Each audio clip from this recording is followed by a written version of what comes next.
दोस्तों नमस्कार। ये सतपाल सिंह निराश चैनल है और मैं हूँ सतपाल सिंह निराश।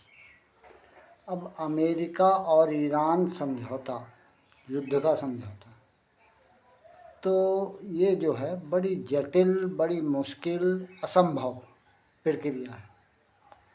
क्योंकि ट्रंप की कुछ मजबूरियाँ ये हैं कि संसद अगर साथ ना दे तो क्या करेंगे, कुछ नहीं कर सकते। उन्हें हटाया भी जा सकता है, उनके खिलाफ महाभियोग भी लाया जा सकता है,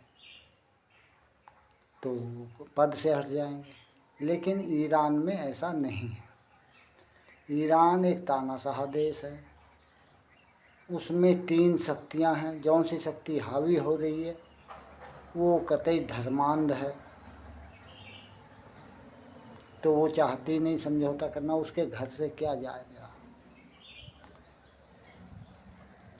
पहले ये बड़ा लिबरल राष्ट्र था, ईरान जो था, पर्सिया नाम था, पारसी लोग रहते थे, बड़े शांति प्रिय लोग थे।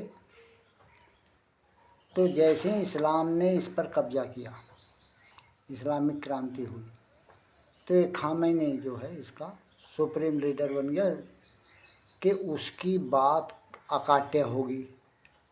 संविधान बना दिया गया, चुनाव होंगे, सब काम होंगे, लेकिन खामेनी की बात अकाट्य होगी और देश जो है कट्टर इस्लामिक होगा।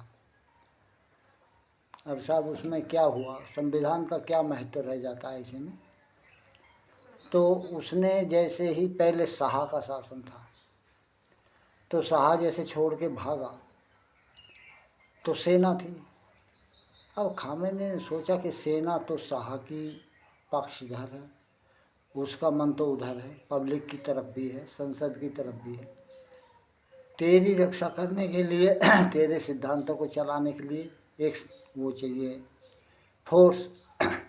तो उसने IRGC बनाई, इस्लामिक रेवोल्यूशन गार्ड। तो वो गार्ड जो थे वो केवल खामेनी के कब्जे में थे और वो संविधान में उन्हें ऐसे अधिकार दिए गए कि वो किसी के रोके रुक नहीं सकते। तो अब ईरान में सारी पब्लिक चाह रही है समझौता हो जाए, त्राही त्राही हो रही है, भूखमरी है। अच्छा, ये भी चाह रहे हैं जो सत्ता में हैं, अरागची है, राष्ट्रपति हैं, कि समझौता हो जाए किस तरह से। लेकिन IRGC वो कह रही समझौता नहीं होगा, चाहे एक एक बच्चा मर जाए, फ़ायदा क्या होगा भाई, फ़ायदा क्या होगा इससे। तो उसे फ़ायदे नुकसान का मतलब नहीं है, पब्लिक की मरने का उसे कोई गम नहीं है, कितना ही मर जाए, भूखी मरो तो उसे गम नहीं है IRGC को। तो वो समझौता नहीं होने देगी और वो ही सर्वोपरि हो रही है ईरान में। वो एक बार का एक किस्सा सुनाता हूँ कि नादिर शाह ने भारत पर आक्रमण किया। ये नहीं पता, मुझे याद नहीं कौन से राजा का शासन था। तो उसके दिल्ली पर कब्जा कर लिया। उसके कुछ सैनिक जैसे घूमने निकले, वो आम पब्लिक ने मार लिए। तो फिर उसने आदेश दिया कि जो हाथ लगे उसे मारो। और मेरा फरसा था उसके पास, बोले जब तक ये खड़ा रहे तब तक कत्लेआम करते गए। और उसके सैनिक कत्लेआम करने लगे। लेकिन राजा जो था बड़ा दयालु था, बड़ा प्रजावत्सल था। उसने उसके पैर पकड़े, मिन्नतें की, उसके पैरों में पड़ा रहा कि मेरी पब्लिक को छोड़ दो, मुझे मार दो। तो बड़ी मुश्किल से वो रुका। हालांकि वो जैसे राजस्थान पार कर रहे थे, वहाँ ग्वाले थे, ग्वालों ने घेर कर उसे मार लिया। उसका फरसा आज तक संग्रहालय में रखा हुआ है, नादिर शाह का।